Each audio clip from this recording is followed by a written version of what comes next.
Assalamualaikum warahmatullahi wabarakatuh. Kita berjumpa lagi dengan saya Ahmad Bukhari. Dan pada kesempatan kali ini kita akan melanjutkan materi pembelajaran PPKN kelas 10 pada bab 1, yaitu tentang implementasi nilai Pancasila dalam praktik penyelenggaraan negara.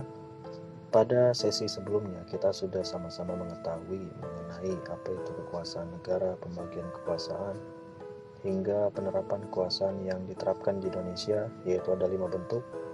Yang pertama, kekuasaan konstitutif, legislatif, yudikatif, eksekutif, moneter, dan juga kekuasaan eksaminatif. Dalam kaitannya dengan penyelenggaraan negara, berarti kita harus memahami penyelenggaraan pemerintahan. Nah, penyelenggaraan pemerintahan itu sendiri, seperti yang sudah kita ketahui bersama, itu dipegang oleh seorang presiden bersama wakil presiden dan menteri-menterinya. Oleh karenanya, pada kali ini kita akan memahami kedudukan dan fungsi kementerian negara dan lembaga non-kementerian. Oke. Yang pertama, indikator pencapaian kompetensi.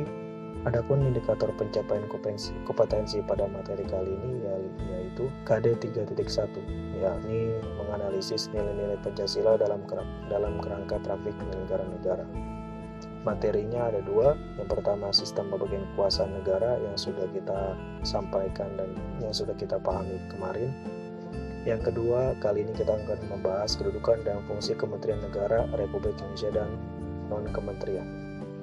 Adapun sumber rujukan yang menjadi bahasan kita kali ini yakni menggunakan buku Pendidikan Pancasila Kewarganegaraan PPKN kelas 10 terbitan Kementerian Pendidikan dan Kebudayaan.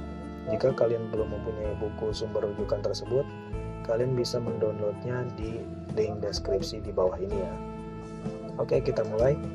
Yang pertama, kita harus mengerti dahulu bahwasanya Presiden Republik Indonesia, yaitu sebagai kepala negara juga sebagai kepala pemerintahan.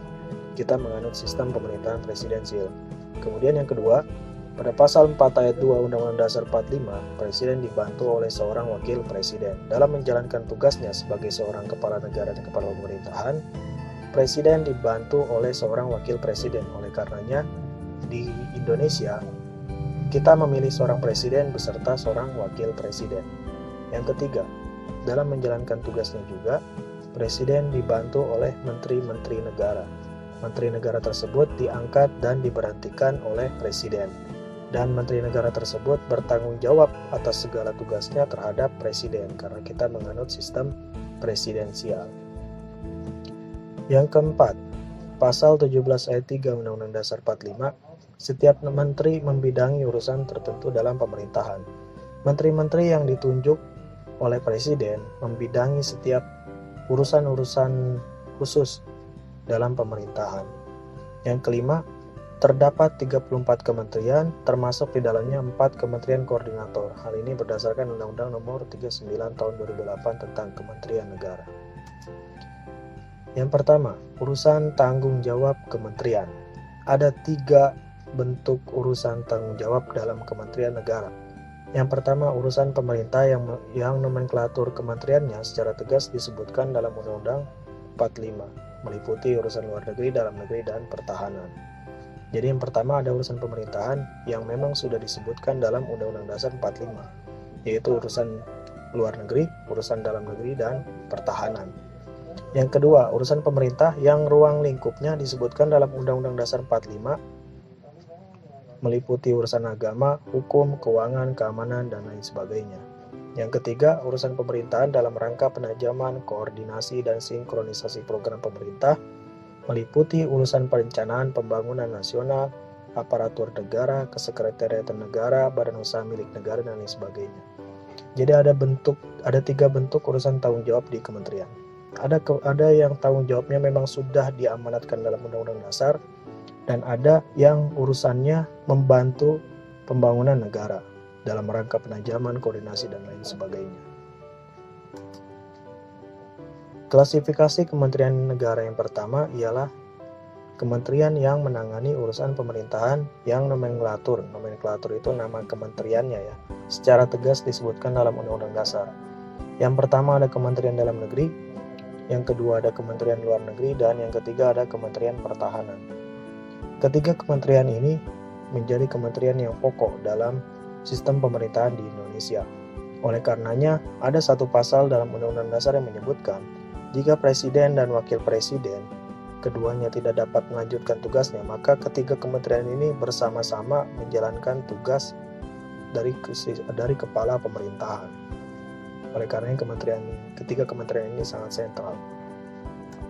Yang kedua, kementerian yang mempunyai tugas penyelenggaraan urusan tertentu dalam pemerintahan untuk membantu presiden dalam menyelenggarakan pemerintahan negara dengan upaya pencapaian tujuan kementerian sebagai bagian dari tujuan pembangunan nasional. Yang kedua, klasifikasi yang kedua ialah kementerian yang punya tugas untuk menyelenggarakan urusan tertentu dalam pemerintahan negara. Tujuannya apa? Untuk membantu presiden menyelenggarakan pemerintahan negara sebagai upaya pencapaian tujuan pembangunan nasional. Yang pertama ada Kementerian Negara, kedua Hukum HAM, ketiga Keuangan, keempat Pendidikan dan Kebudayaan, kelima Ristek, yang keenam Kesehatan, dan lain sebagainya. Ada 19 kementerian dalam klasifikasi kementerian untuk membantu penyelenggaraan urusan tertentu untuk mencapai tujuan pembangunan nasional. Yang ketiga, klasifikasi yang ketiga ialah kementerian yang punya tugas menyelenggarakan urusan tertentu dalam pemerintahan untuk membantu presiden dalam menyelenggarakan pemerintahan negara serta menjalankan fungsi perumusan, penetapan kebijakan di bidangnya, koordinasi, sinkronisasi, pengelolaan barang milik negara, pengawasan atas pelaksanaan tugas di bidangnya. Kementerian ini menangani urusan pemerintahan dalam rangka penajaman koordinasi, sinkronisasi, dan program pemerintah. Ada 9 kementerian di dalam urusan ini. Yang pertama Kementerian Perencanaan Pembangunan Nasional, yang kedua Kementerian PAN-RB atau Pendayagunaan Aparatur Negara dan Reformasi Birokrasi. Yang keempat ada Kementerian Badan Usaha Milik Negara, yang kelima Kementerian Koperasi UKM, dan lain sebagainya. Ini klasifikasi kementerian yang ketiga. Kemudian klasifikasi kementerian yang keempat ialah Kementerian Koordinator. Tugasnya apa? Ialah melakukan sinkronisasi dan koordinasi urusan-urusan kementerian yang berada di lingkup tugasnya. Nah, kementerian-kementerian yang tadi, ya mulai dari kementerian yang sudah disebutkan dalam Undang-Undang Dasar, kementerian yang urusannya memang untuk membantu penyelenggaraan pemerintahan dalam rangka mencapai tujuan nasional, kemudian kementerian yang tugasnya untuk sinkronisasi, penajaman, dan membantu penyelenggaraan pemerintahan. Yang keempat juga ada Kementerian Koordinator, kementerian yang tugasnya melakukan sinkronisasi dan koordinasi kementerian-kementerian tersebut. Ada 4 kementerian koordinator yang ada di Indonesia. Yang pertama, Kementerian Koordinator Bidang Politik, Hukum, dan Keamanan atau Kemenko Polhukam. Di dalam Kemenko Polhukam ada kementerian-kementerian yang di bawah koordinasinya. Yang pertama, Kementerian Dalam Negeri, kemudian Hukum dan HAM, Kementerian Luar Negeri, Pertahanan, Kominfo, dan PAN-RB atau Pendayagunaan Aparatur Negara. Yang kedua ada Kementerian Koordinator Bidang Perekonomian. Jadi Kementerian Koordinator Bidang Perekonomian ini mengkoordinasi kementerian-kementerian yang bergerak dalam perekonomian negara. Yakni di dalamnya ada Kementerian Keuangan, Ketenagakerjaan, Perindustrian, Perdagangan, Pekerjaan Umum dan Perumahan Rakyat, dan lain sebagainya. Yang ketiga ada Kementerian Koordinator Bidang Pembangunan Manusia dan Kebudayaan. Kementerian Koordinator Bidang Pembangunan Manusia dan Kebudayaan atau PMK di dalamnya mengkoordinasi Kementerian Agama, Pendidikan Kebudayaan, Riset Teknologi dan Pendidikan Tinggi, dan lain sebagainya. Yang keempat ada Kementerian Koordinator Bidang Kemaritiman. Di dalamnya mengkoordinasi Kementerian SDM, Perhubungan, Kelautan, Perikanan, dan Pariwisata. Nah, jadi itu tadi ada 4 klasifikasi atau pengelompokan kementerian negara dalam tugasnya membantu tugas seorang presiden dan wakil presiden. Dan jumlah daripada kementerian negara yang ada di Indonesia tadi ada 34. Yang pertama yaitu kementerian yang urusannya memang sudah diamanatkan dalam Undang-Undang Dasar ada 3. Kemudian kementerian yang ruang lingkupnya disebutkan dalam Undang-Undang Dasar dalam tujuannya mencapai pembangunan nasional yaitu ada 19.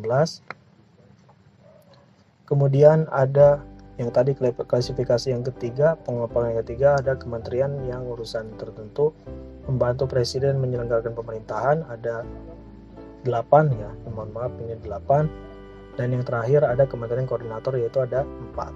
Nah, selain ada kementerian, ada juga lembaga non-kementerian yang juga membantu tugas seorang presiden dan wakil presiden dalam menyelenggarakan pemerintahan.